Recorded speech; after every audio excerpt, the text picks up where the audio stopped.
Fala, meu pessoal, tudo bem com vocês? Estamos com mais um conteúdo, mais uma notícia para vocês. E hoje estamos aqui com o canal da Revista Oeste. Todos os créditos ao canal deles, o link do canal deles está na descrição e no comentário fixado. Você que apoia o nosso canal, deixe seu like, se inscreva no nosso canal e não se esqueçam de ativar o sininho de notificações para vocês serem notificados de todos os nossos vídeos. É muito importante que você deixe o seu comentário, a sua opinião, para vocês aí engajarem os nossos vídeos e chegarem para mais pessoas. Muito obrigado a todos e vamos pro vídeo. Do empresário e do banqueiro Daniel Vorcaro para depor no Senado.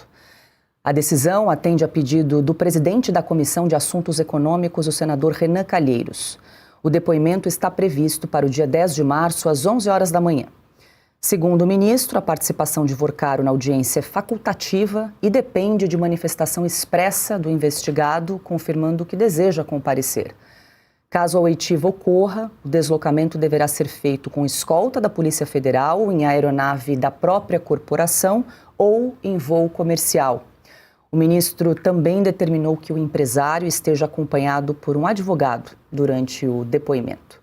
Alexandre Garcia, muito boa noite, seja bem-vindo. A gente começa o programa de hoje, então, com essa informação, do ministro André Mendonça, ele que é o relator do caso Master. Essa questão aí do Daniel Vorcaro, primeiro ele deveria ter comparecido na CPMI do INSS na última segunda-feira, não compareceu. Aí entra em cena Renan Calheiros, que é o presidente da CAI, da Comissão de Assuntos Econômicos, faz aí uma conversa nos bastidores e diz, não, na comissão ele vai comparecer. Primeiro tinham marcado no dia 3, semana que vem, agora já foi remarcado para o dia 10 de março. Alexandre, tem muita coisa para acontecer até lá, algumas perguntas ainda sem resposta, por que o Vorcaro aceitaria depor na Comissão de Assuntos Econômicos do Senado, mas não na CPMI do INSS, enfim, vou deixar para você essas considerações. Muito boa noite.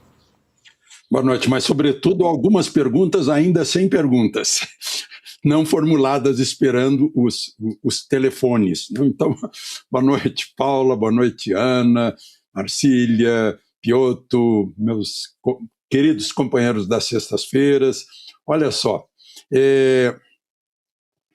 foi melhor esse adiamento, porque ainda estão examinando os telefones, e consta que é uma centena de telefones mais os telefones do Vorcaro, né? São uma preciosidade. É como a arca perdida, né? Abrir essa arca para saber o que tem lá dentro, de que Dias Toffoli foi um zelote tão zeloso, né? Encobriu com a toga, não, está comigo, está com Alcolumbre, ninguém pode saber o que tem aqui dentro, né? Adora esconder as coisas, né? Agora mesmo ele deve estar muito feliz que foi escondido o sigilo, né? Não foi quebrado o sigilo da Comissão do Crime Organizado. Mas lá na CAI, é a Comissão de Assuntos Econômicos do Senado, surgiu uma terceira pessoa, Renan Calheiros, interessadíssimo pelo Vorcaro, a pretexto de explicar na Comissão de Assuntos Econômicos a transação entre Banco de Brasília e o Master. O Banco de Brasília está com um buraco imenso, está se falando em sobrevivência do banco, tomara que a Caixa Econômica tenha algum interesse, porque, enfim, tem a folha de pagamento do governo do Distrito Federal, tem os funcionários do próprio banco, né? E tem um sistema eletrônico mais avançado que o da Caixa, sistema digital. Mas isso é outro assunto, né? Eu vi uma entrevista do governador Ibanez dizendo que o povo de Brasília me adora. Ele já está se fazendo Deus, né? É mania, todo mundo agora é Deus, porque adorar é com divindade. Mas enfim, essa história do Vorcaro é muito bom que adie, porque se descobrem mais coisas para fazer as perguntas. Não basta fazer aquela cariação fajuta de Dias Toffoli antes de ter depoimentos para serem contraditados, né? Agora sim, examina-se o que está nos celulares e depois se pergunta para ele. Renan Calheiros ganhou o Vorcaro. A minha impressão, e tem muitos senadores que concordam com isso, é que ele deseja impedir uma explosão maior, ou seja, tenta abafar a explosão. Está autorizado, ele pode vir, só não pode vir em avião particular, porque tem o Paraguai ali pertinho, a Bolívia e tal, fica perigoso ele sair solto pelos ares, né? Então ele opta, ou vem por avião comercial, não vai ser agredido, vai ser muito perguntado, vão querer saber por que ele fez aquele contrato com a família de Moraes. Todos os passageiros vão querer saber, né? Isso cada brasileiro está curioso para saber disso. E, ao mesmo tempo, ele pode optar, eu acho que ele vai optar para vir num avião da Polícia Federal. Vai vir aí por nossa conta, né? Por conta dos pagadores de impostos, acompanhado do advogado dele, e a gente vai ficar esperando aí esse 10 de maio, né, na Comissão de Assuntos Econômicos. Mas isso não significa que ele vai ser dispensado da Comissão da Previdência. E está todo mundo esperando. É a coisa mais óbvia desse mundo, a necessidade de abrir uma comissão mista parlamentar de inquérito ou uma CPI do Senado sobre o Master. E está nas mãos de Alcolumbre, essas mãos que pesam sobre os requerimentos de impeachment que chegam a elas. Então é isso. André Marcília, boa noite. O Alexandre lembrou bem daquela acariação fajuta que foi determinada pelo Dias Toffoli lá no fim do ano, dia 30 de dezembro, e o Vorcaro disse ali, sem nenhuma coação, que ele estava disposto, ao lado do advogado, inclusive tudo gravado, que estaria ali disposto a esclarecer todos os fatos. Mas até agora não esclareceu absolutamente nada, teve a oportunidade na CPMI do INSS, escolheu não comparecer e agora recebeu o aval de André Mendonça para comparecer na Comissão de Assuntos Econômicos do Senado. Cabe a ele escolher se vai ou não comparecer agora nessa próxima data aí, marcada para o dia 10 de março. Boa noite. Boa noite, Paula, boa noite, Piotr, Ana, Alexandre, que tenho o prazer de, agora estou aqui sexta-feira, hoje, cumprimentar o Alexandre. Aliás, estou lendo o seu livro, Alexandre. Muito bom. Fala quem indicou, Marcília. É verdade, foi a Paula aqui que me indicou o seu livro e estamos ambos gostando muito. Eu já terminei a leitura e estou indicando para todo mundo, já falei isso para o Alexandre. Estou esperando o próximo. Os bastidores da notícia. Exatamente. Está feita aqui a referência.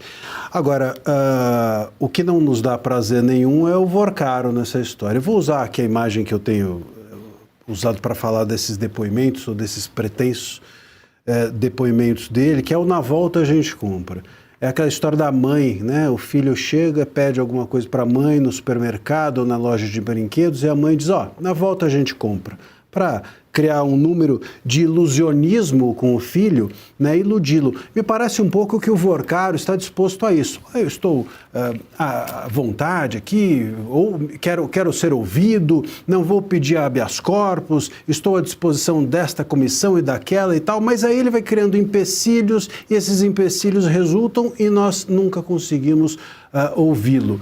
Quando agora a CPI do crime organizado parece que efetivamente o colocou para ser ouvido, pronto, a defesa do Vorcaro já inclusive se manifestou dizendo que seguiria ao STF para conseguir um habeas corpus que o impedisse de ser ouvido. Quer dizer, então se na CPI do crime organizado a defesa se manifesta, isso ocorreu à imprensa essa última semana, a defesa parece que quer um habeas corpus, por que na CPMI do INSS ou nessas comissões paralelas ele estaria disposto a ser ouvido? Tem uma incongruência nessas informações. E me parece que a possível incongruência é que ele está levando a sério uma oitiva e outra não. Ou ele está levando, acredita estar levando na conversa uma CPI ou uma CPMI e outra não. Isso precisa acabar. O Vorcaro precisa ser ouvido, seja por quem for, ter medo de ser ouvido, ter receio de ser ouvido e não ser um convidado especial ou tratá-lo como se, enfim, tivesse sido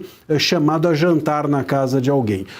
Portanto, essa história de vamos colocá-lo em telepresencial, vem com o seu próprio jatinho, vem acompanhado de não sei quem, isso tudo é ruim. Ele precisa ter receio de ser ouvido. Isso precisa, a oitiva dele precisa ser feita de uma forma tal que o desconforte. Isso nos favorece. O desconforto dele é o nosso conforto.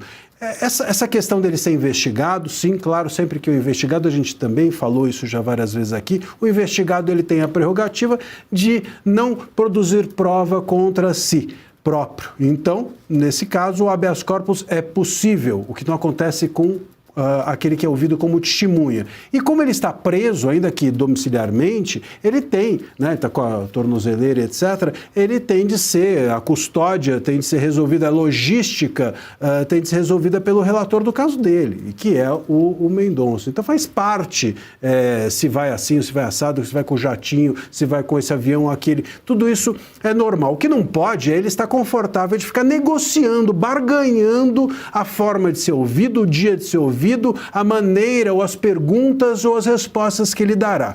Nós não podemos, a CPMI não pode negociar com esse tipo de conforto que ele tem tido. E a Polícia Federal realizou uma triagem no conteúdo extraído do celular do banqueiro Daniel Vorcaro. A análise ocorre antes do envio do material à Comissão Parlamentar de Inquérito do INSS. A medida atende a uma determinação do ministro do Supremo, André Mendonça. Segundo a decisão, apenas dados relacionados às operações de crédito consignado, tema investigado pela CPMI do INSS, é que poderão ser compartilhados com os parlamentares. Segundo o presidente da CPMI, o senador Carlos Viana, o material deve ser liberado para os integrantes do colegiado dentro de uma semana.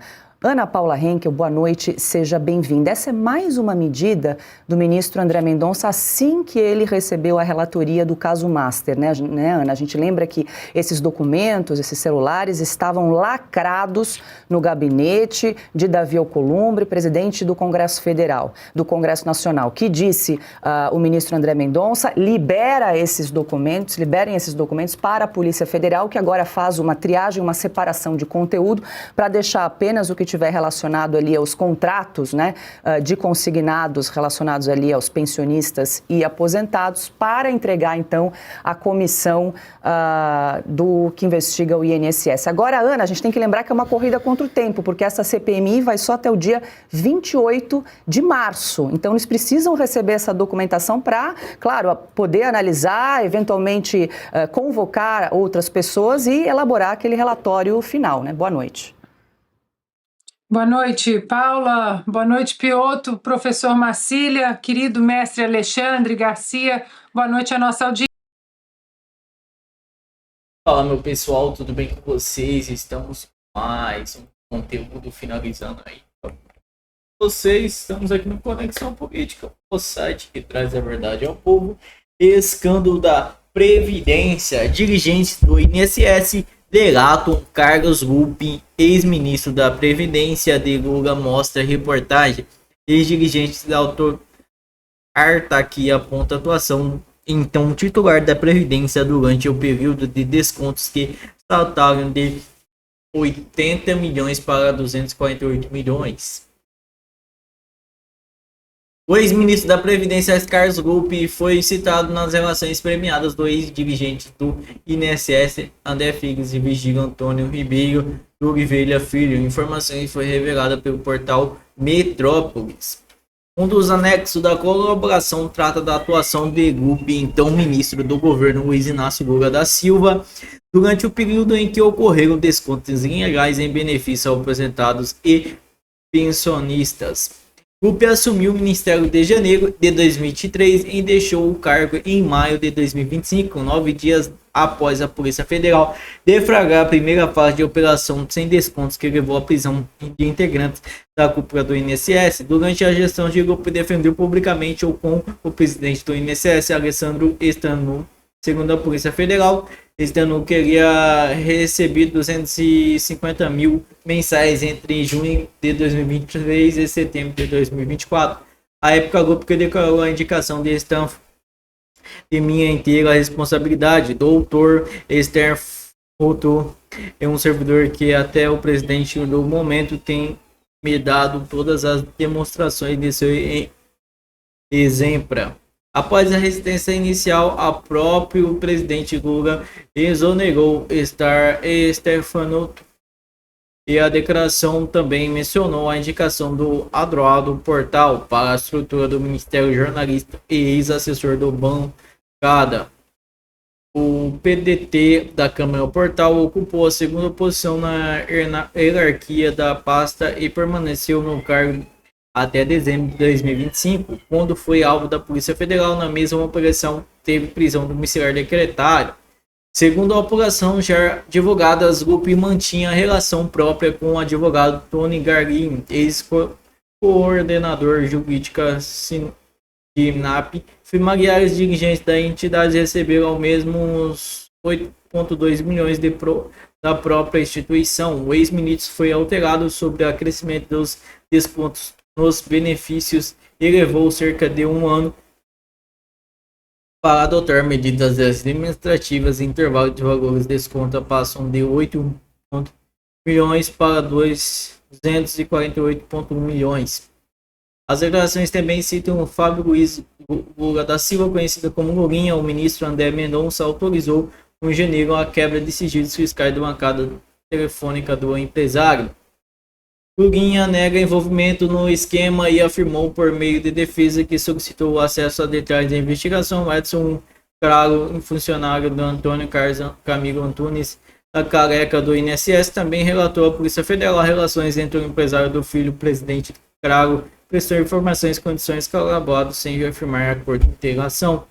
A citação de Lulinha levou confrontos físicos entre parlamentares da CPMI e do INSS após a oposição aprovar quebra de sigilos na comissão.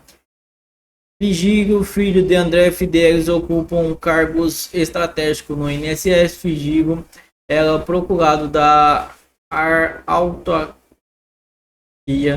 Serviço de Advocacia Geral da União. Ele se entregou na Polícia Federal em novembro de 2025 após mandado de prisão expedido na quarta fase da operação. A PF acusa receber 11,9 milhões de empresas vinculadas a entidades envolvidas em desconto, sendo 7,5 milhões provenientes de firmas ligadas aos careca do INSS. E investigações apontou aumento de patrimônio de 18,3 milhões.